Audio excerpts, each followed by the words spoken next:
Smoking his cigarettes right now. The next entertainer doesn't need too much of an introduction. He's kind of self-explanatory. Ladies and gentlemen, welcome please Kinsella.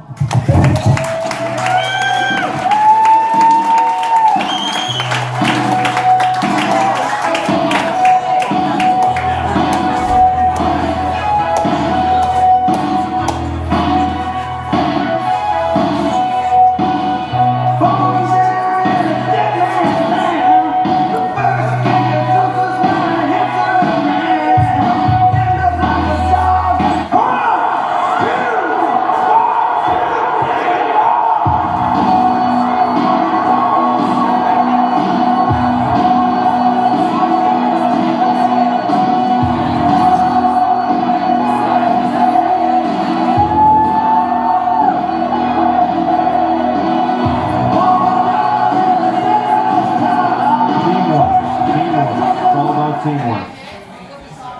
How are we doing tonight, IBU? How are we doing? We doing good? We doing good? Good to hear. It's good to hear. Are you drunk enough to maybe find me funny yet? We'll see. We'll figure that out in about the next 10 minutes. Now, I know you're all probably wondering, who am I? In fact, no, I don't need this. Yeah, I know you're all probably wondering, who am I? Who is this guy, right? Who is this guy? Never seen me before. Carl. Carl's a great guy. Give it up for Carl.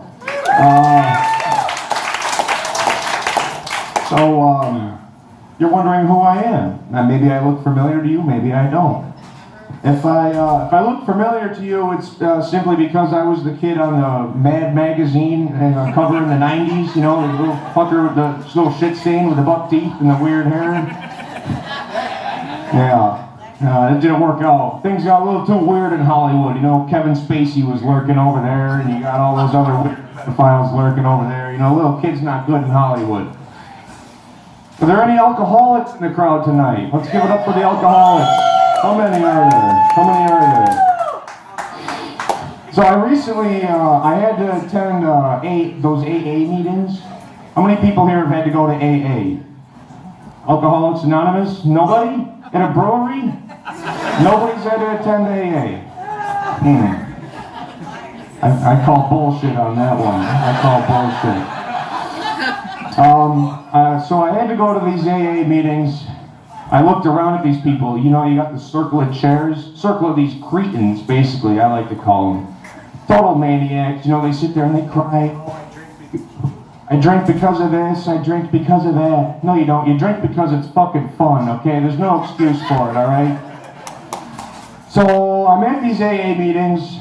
It took me about 5 minutes of looking around at all these mutants before I realized that this shit is not for me. Fuck this shit.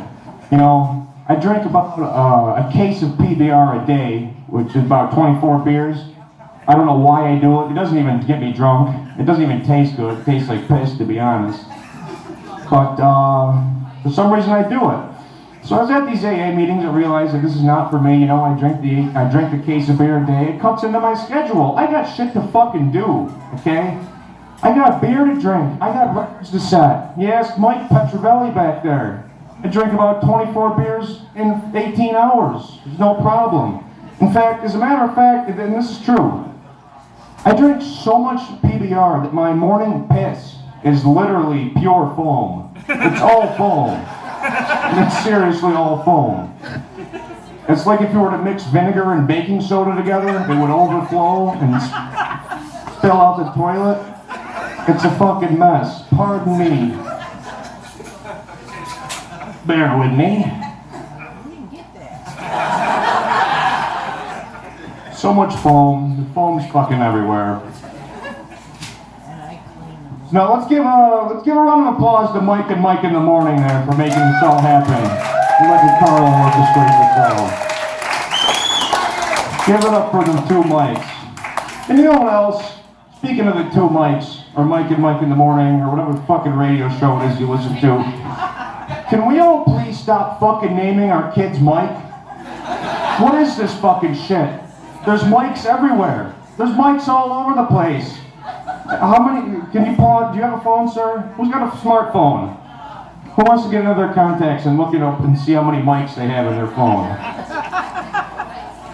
You probably got 22. I got 37 mics in my contacts, and I don't even know who half of them are. It's fucked up. It's fucked up. You know, it's like you never meet a kid named Mike. How come you never meet a 15-year-old named Mike or a 20-year-old named Mike? It's always these guys, these grown men that are named Mike. So I suppose maybe we did stop naming our kids Mike because there's nobody my age, and I'm 24, there's nobody my age named Mike. It's all these people that are in their 30s and 40s that are named Mike. We've had a fucking enough of the name Mike, all right? There's too many fucking Mikes out there. And people, they're gonna say, oh, well, you're wrong. You know, there's the Mohammed. You got Mohammed, it's the most popular name in the world. Well, fuck off, I call it bullshit, okay? How many Mohammeds do you have on your phone, sir? Probably 0. Along with myself, I got 37 mics and 0 Mohammeds. I don't know where these mics are coming from, but whatever happened, how many Johns do you have on your phone? Probably 2 or 3, tops. Am I wrong? We got too many mics. My dad's name is Mike. We got Mike the owner, Mike Petrovelli, Mike from West Genesee Street, Mike from high school, Mike from work, Mike from the comedy show, Mike from Sharkies. We got too many fucking mics. Too many mics. Too many mics. So, speaking of being totally insane and having irrational opinions, I do a lot of voices, you know? You'll see in a moment. Just bear with me and hang in there. I do a lot of voices, and along with doing anything that you want to be good at, you have to practice it a lot, like way too fucking much. You know, if you want to be 10 for 10 from the free throw line, you should be at the fucking free throw line.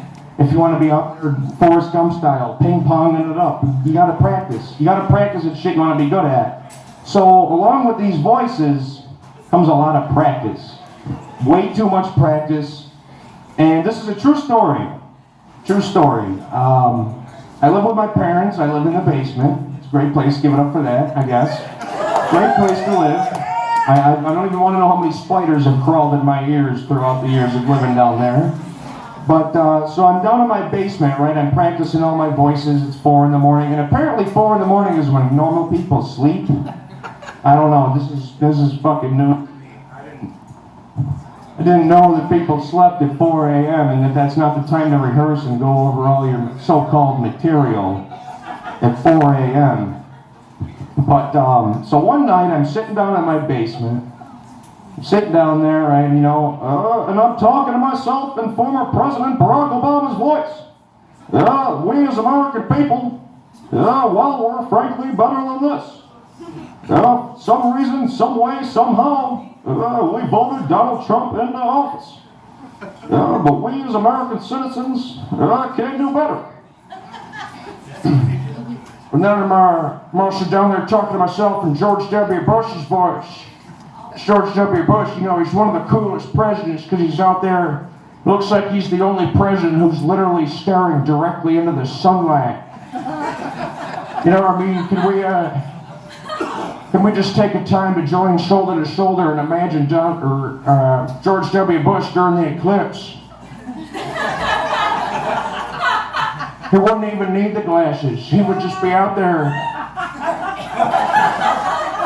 saying, Dick Cheney, let's go hunting. You know, the best time to go hunting with a couple rounds of birdshot is when you can't see jack shit. So let's go shoot one of our attorneys in the face. The only attorney who could ever bail me out of any situation possible. Like 9/11, we blamed it on Osama, even though it was the own government. And well, of course, you have former 40th President Ronald Reagan. Ronald Reagan's a very mysterious man. Oh, let me tell you that right now.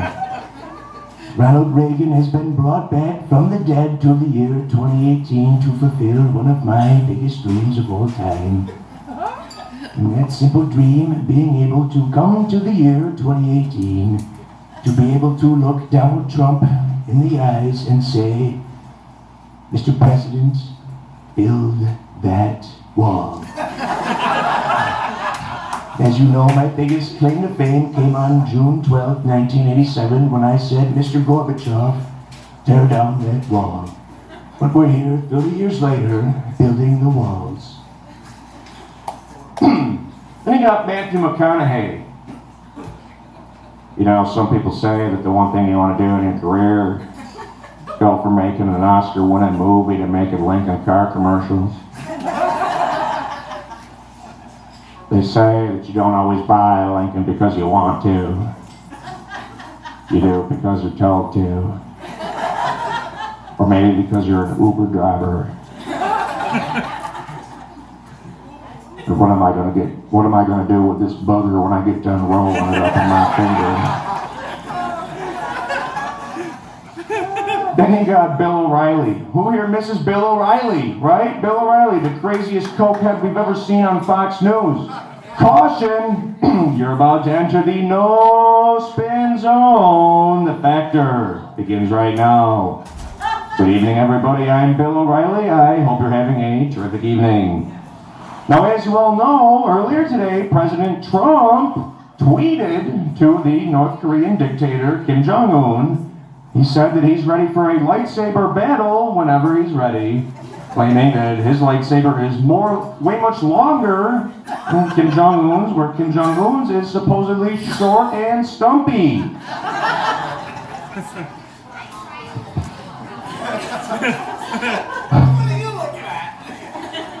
And then you got, then you also have, we'll keep the Bill O'Reilly voice going. Then you also have one of the most craziest pet detectives of all time, Ace Ventura. You know, you could really put somebody's eye out with that thing. Where do you want me? Over here or over there? Speaking of Jim Carrey, we also got The Grinch. That was President Trump's biggest claim to fame this year, was saving a war on Christmas. So all you fools really believe what the Cheeto-in-Chief has to say about saving Christmas? Really think that we're going to save Christmas? So they want to get to know me, do they? They want to spend a little quality time with the Grinch. Well, I guess I could use a little social interaction.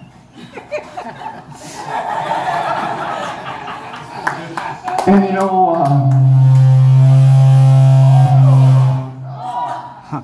there we go.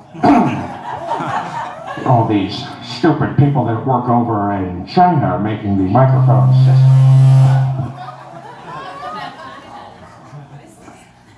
Are we clear over there, Carl? We're clarified. My work's fine. Clarified. Maybe it's the interwaves. It's the interwaves. So anyway, where I was getting with that earlier was with these voices. You know, I practice them a lot, and practice something you want to get good at. You got to practice it. Pissing off my parents at 4 a.m, and the hardest voice out there to practice is Arnold Schwarzenegger. And everybody has Arnold Schwarzenegger voice. You know, it's not that hard to do. You just say, oh, come on now, we must get going, we have to go to the chopper, we have to go see the T-1000, we must stop what the liquid Terminator's doing, we have to go now and we have to get the Predator. But after a while you're just going, you have no idea where you are. It's crazy. And with Arnold's voice you have the chopper, the T-1000. Same with Christopher Walken. Remember Christopher Walken in The View to Kill from James Bond? Remember that old school movie?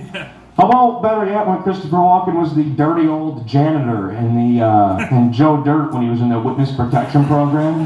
Anybody remember that? Where he's pushing around the mop? Well, you're talking to my guy all wrong. That's the wrong tone. If you do it again, I'll stab you in the face with a salary guy in.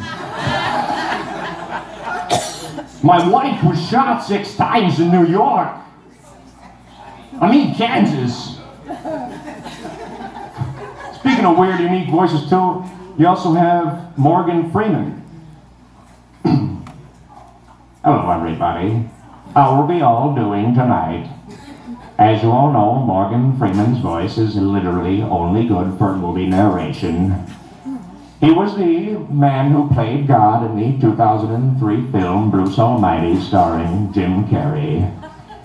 He literally has no idea what he's doing unless he's narrating a movie such as Shawshank Redemption. Take, for example, Andy Dufresne. Andy Dufresne called through 500 yards of a shit-fueled sewer pipe that nobody could even fathom. And for some reason, he chose Enchilada Night. Anybody here watch Trailer Park Boys? Any Trailer Park Boys fans out there? What about that one character, Bubbles, with the fucking big googly-eyed glasses? That blind fucking cocksucker can't see jack shit. He's out there with his kitties, and he's got this one kitty there named Sergeant Meowenstein. Found him in a fucking storm drain with his fucking name spray painted on him, and fucking Murdochs were stuck all over him. We couldn't even tell who he was. But look at him. I fucking cleaned him up good. It's a fucking nice kitty.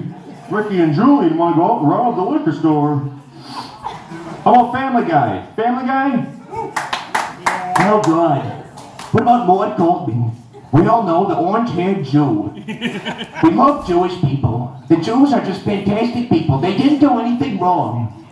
Okay? Oh God, my back. Oh, my back. I need to sue Mike and Mike in the morning so I can get money for my back. My wallet is too light.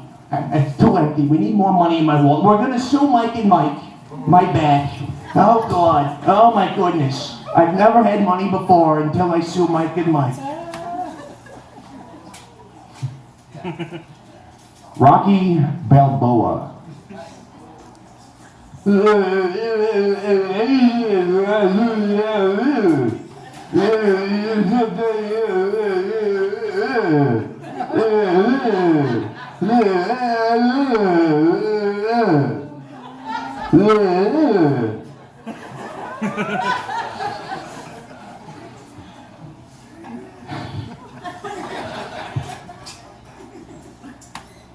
For the one last grand finale right here tonight, the one of the one-hit specials from the 1980s. What is it? Had Corey Feldman in it with the Goonies.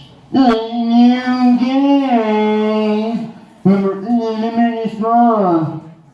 had the Sloth. The Sloth was just one of those guys who reminded me of a crazy, one of those lampooners, or one of the lampoonists. One of the two out there. All right, ladies and gentlemen, I'm Corey Kinsella. I'll get out of your hair. Enjoy the rest of the show. It's great.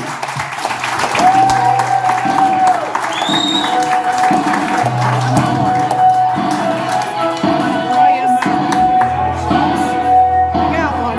We had the little one. Corey Kinsella, please. All right.